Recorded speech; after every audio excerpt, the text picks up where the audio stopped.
वक्त को लेकर पीएम ने मैसेज दिया है किस तरीके का? बिल्कुल, प्रधानमंत्री जी ने कल वफ़्क़ के ऊपर अपनी बात रखी है, वफ़्क़ कानून के ऊपर, और उन्होंने अपनी मंशा पहले भी जाहिर की थी कि सबका साथ, सबका विकास, सबका विश्वास। उसी के तहत ये कानून लाया गया है कि प्रधानमंत्री जी जैसा कल कहा है कि वफ़्क़ की पवित्रता को बरकरार रखने के लिए कानून लाया गया है। वफ़्क़ की पवित्रता कहीं न कहीं भंग हो गई थी, कहीं ख़त्म हो गई थी।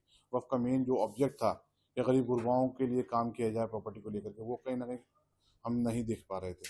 तो अब इस कानून के आने से पूरी उम्मीद जागी है। इस कानून का नाम भी उम्मीद रखा गया है। तो उम्मीद यही है कि वक़्फ़ के अंदर पारदर्शिता आएगी, ट्रांसपेरेंसी आएगी, और जो करप्शन है वो दूर होगा, और वक़्फ़ की जो अरबों रुपए की प्रॉपर्टीज़ है और उससे अरबों रुपए की आमदनी भी होनी चाहिए, उसका सही इस्तेमाल होगा, मुसलमानों के हित में होगा, मुसलमानों की एजुकेशन के लिए होगा, यतीम बच्चों के लिए होगा, बच्चों के लिए होगा, और इसके लिए नई स्कीम भी लाई जाए इंशाअल्लाह ताला। कई लोग सुप्रीम कोर्ट को अप्रोच कर रहे हैं, सुप्रीम कोर्ट की यहाँ पर। देखिए, एक रेमेडी अवेलेबल है जिसको अवेल किया जा रहा है।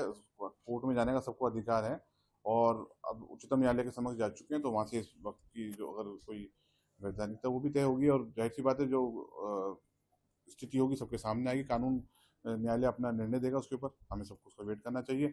लेकिन मैं देश के मुसलमानों से आपके चैनल के माध्यम से अपील करना चाहता हूं कि इस प्रॉपर्टी से किसी भी तरीके से एक प्रॉपर्टी भी आपकी जो सही तरीके से वक्फ की गई हो, शरई तरीके से, वो नहीं छीनी जाएगी।